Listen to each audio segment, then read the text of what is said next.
Welcome to the Herd's official YouTube channel. Make sure to like and subscribe. Don't forget to check out the Colin Cowherd podcast, all of our NFL instant reactions, and more football content. Well, no quarterback in the last 2 decades for the Chargers has been hit as many times as Justin Herbert got hit against the Denver Broncos.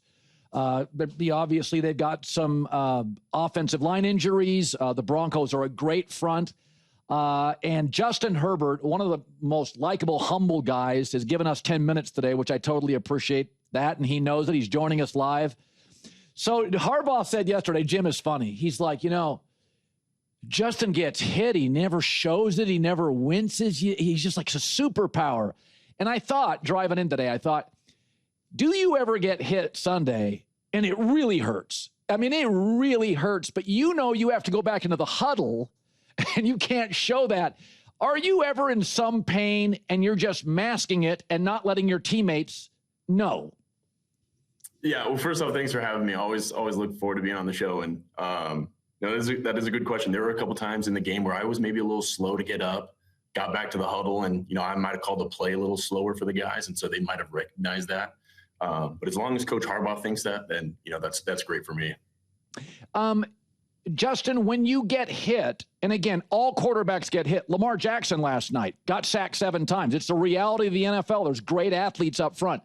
How do you not hear footsteps? How does it not affect you later in a game? Yeah, that's a really tough thing. And I think that's part of playing quarterback, of understanding that, you're going to get hit, and the defenses that you're going up against are really fast and athletic. And you just got to have enough time to get the ball off, and understanding that those split seconds of, if I stand in the pocket for, just a half second more, I can get the ball off and we can have a big play. It makes it all worth it. And obviously we do a great job taking care of our bodies, and, we've got a training staff second to none. So knowing that, you feel comfortable going out there.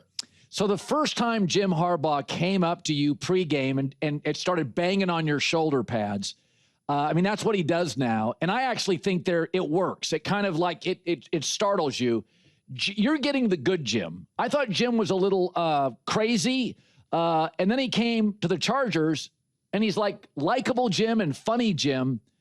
That's all you know, right? You only know that Jim.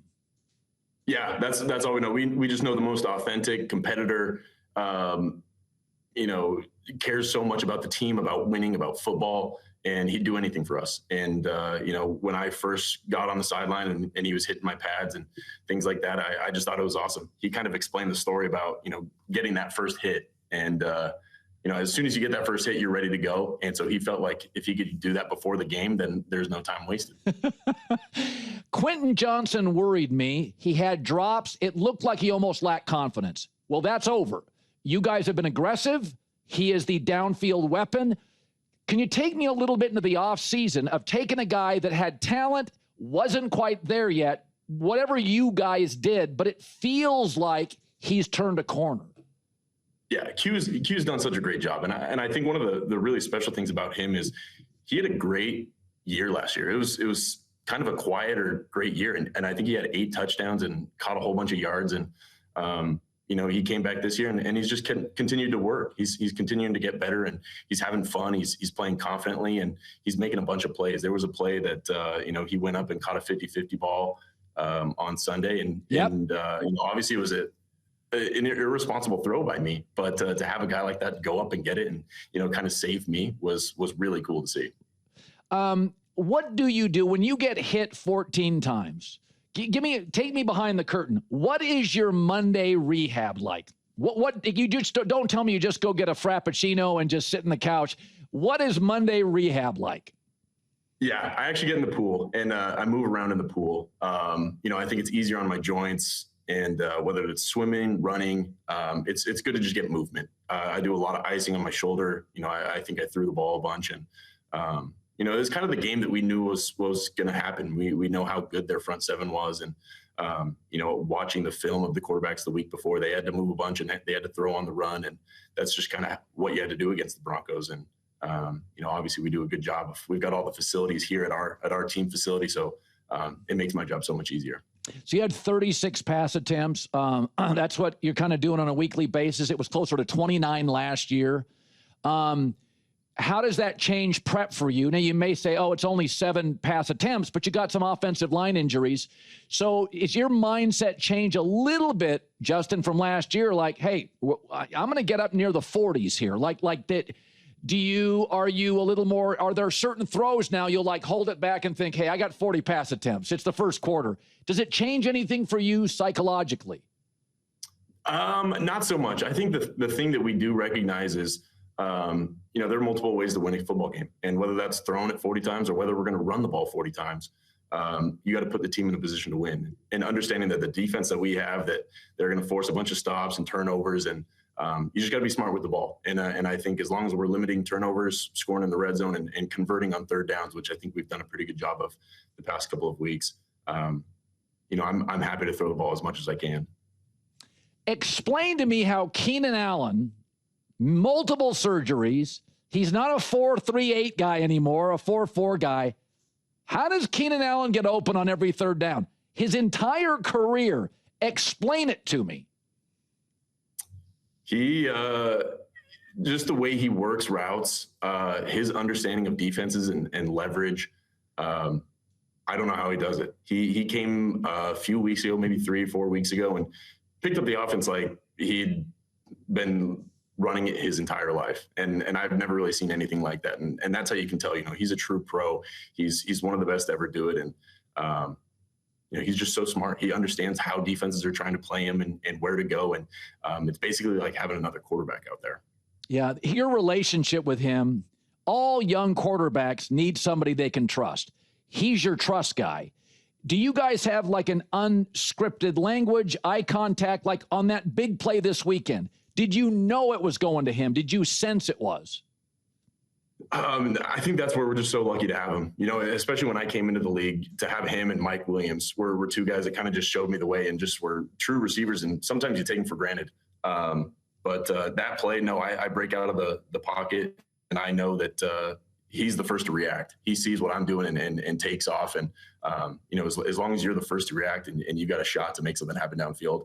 And even if it is a 50-50 ball, Keenan Allen, he's a huge body. He's so talented and athletic.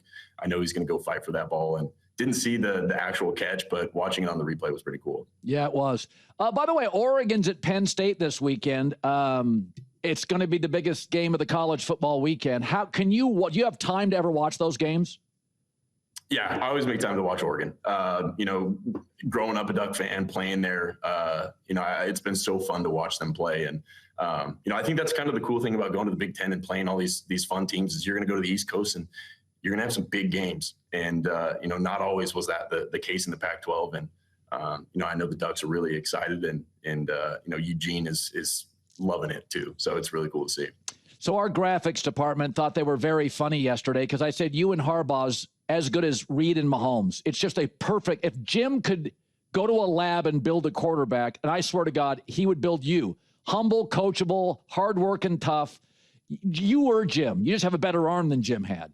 And so our graphic department thought it was very funny, and they made up all these Simon and Garfunkel, and you guys, they just thought that was the funniest thing in the world. What else do we have? Mario and Luigi, I think, was on that. There we go. When you look at Harbaugh, if somebody never met Jim and you said, hey, Colin, come on over to my place. I want to introduce you to my head coach, Jim Harbaugh. Would you warn me? What would you say about Jim Harbaugh as somebody like a Batman and Robin? What would you say to me if I'd never met Jim Harbaugh? How would you explain him?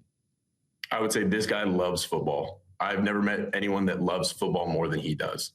He thinks about football when he wakes up and thinks about football when he goes to bed, and he wants to win. And I think the coolest thing about him is he's a competitor. If we have any games going on, he's gonna try and beat you. Whether we're playing ping pong, whether we're playing cornhole, it doesn't matter. He's gonna do everything he can to win, and he's gonna find your weaknesses. He's gonna watch film on you. He's gonna ask questions, and he loves the game. So it's really cool to see. 15 seconds. Has he ever been mad at you? There have definitely been times where he's mad at me, whether I'm throwing the ball downfield irresponsibly, late over the middle. He tells me to just check the ball down, go to the next play and be smart with the ball. But there are definitely times where we're talking about practice or in the game for sure. Hey, man, it's great seeing you. You look fantastic. You're crushing it. Try to stay upright. Between you and Lamar, I don't like my star quarterbacks getting hit like that. Congrats on all your success. I'll do my best. Thanks again for having me. All right, Justin Herbert, one of the truly great guys. I've said this before. We are lucky that all the star quarterbacks in this league, it can be Lamar, it can be Mahomes, it's Herbert, it's Jalen Hurts. How lucky are we? They're all good dudes. Breaking news. It is what most of us predicted. You, the fans, predicted it. It was pretty easy to see coming. The New York Giants have named Jaxson Dart as the new starter. The Giants are 0-3. Outside of that Dallas game, they can't move the ball. J-Mac and I have discussed this before. I don't ever remember a quarterback going from elite to nobody wants to be his coach faster than Russell Wilson. Sean Payton, Pete Carroll, both moved off him quickly. He went to the Steelers. They moved off him. And now Brian Daboll is moving off him as a starter. So Jaxson Dart, again, you had a very small sample size. But my take is there's 5 or 6 quarterbacks next year that could go in the first or early second round or about there, right? You got to figure out if Jaxson Dart's the guy. I'm not looking for wins with Jaxson Dart. I don't care if he wins game. Is he comfortable? Does he see the field? My take is the Russell Wilson thing. I've never seen anything like it. Russell Wilson did not have a major injury, and Pete Carroll couldn't get rid of him fast enough. Sean Payton's like, I'm done. Pittsburgh moved off him, and the Giants now, after 3 games, it's enough. So we'll see. This is not a team that's going to win a lot of games. The good news for the Giants is they're going to have a top 5 or 6 draft pick, and you got a lot more leverage. There's going to be a lot of teams needing a quarterback, and if Jaxson Dart can play and you discover it here in the next 10 weeks, 13 weeks, you don't need a quarterback. I don't know the answer to that. I thought he was kind of a second-round guy, but I also thought Shedeur Sanders was a late first, second-round guy, and he dropped to the 5th.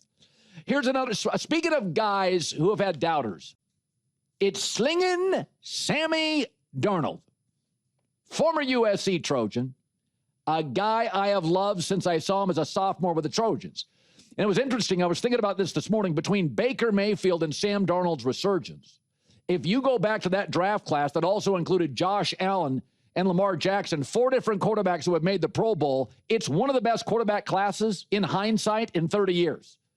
You have 4 Pro Bowl quarterbacks and 2 MVPs.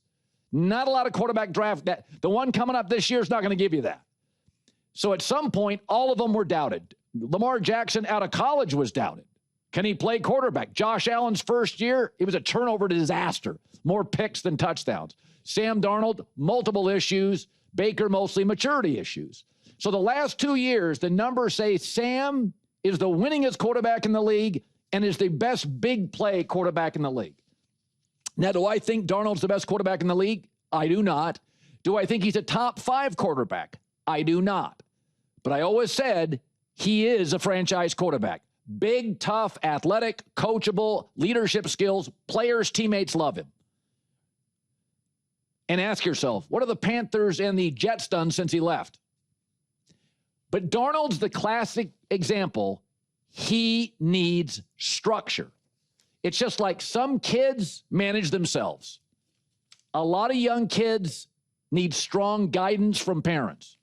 And then if you have 3 or 4 kids, one of them kind of manages himself. Not everybody needs a trainer to stay in shape. They're self-motivated. A lot of people need guidance, a trainer, and help. Something to push them. Sam needs structure.